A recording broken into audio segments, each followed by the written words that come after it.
Hi, my name is Nikesh Shukla. I'm going to read from Brown Baby, which is on the Jhalak Prize long list, which is incredibly exciting. I'm just going to read from the start, and I'm going to keep going until you're all bored. How to bring you into this world. I never considered becoming a parent myself until my mum died.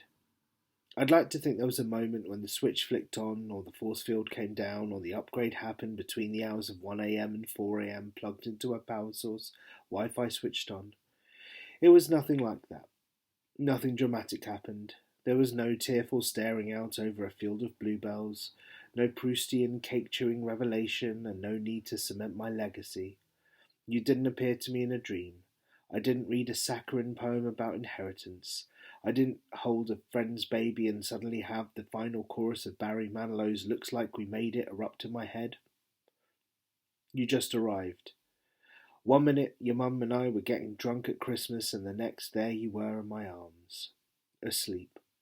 Your clenched fists covering your face much like they did on the ultrasound. Your nails were long, your eyes were closed, you looked just like her. Just like my mum. Maybe it was a trick of my imagination or some sort of sleep-deprived adrenaline-fueled tether to bring you into the family. Maybe you just sort of look like mum in the way babies and old people are indistinguishably vole-like in certain lights. I tried to capture it on my camera, but you know how photographs capture moments and never the narratives that prescribe them?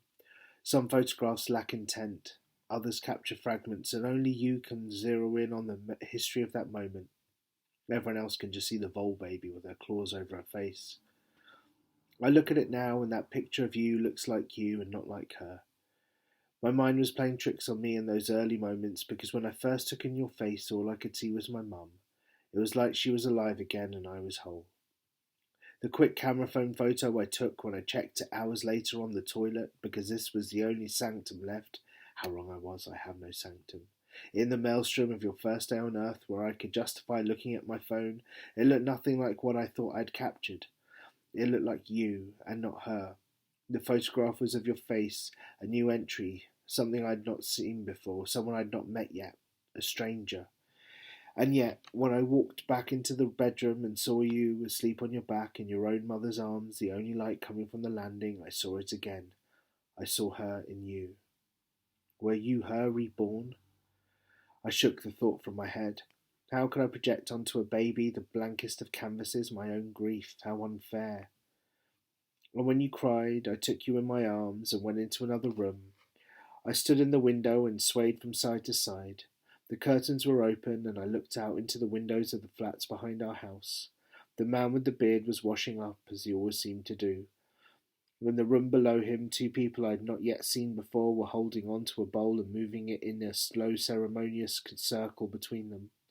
I don't know what an ayahuasca ceremony looks like, but I wondered if the bowl had some sort of hallucinogenic liquid in it.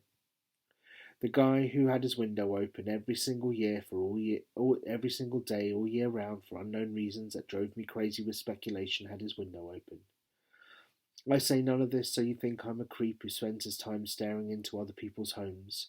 I say this so that you know in that moment, as I stared down at you trying to take stock of the fact that my entire world had changed, my entire life was on a new course, everything else around us was exactly as it should be.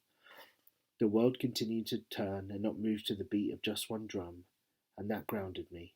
It stopped me freaking out. Thank you.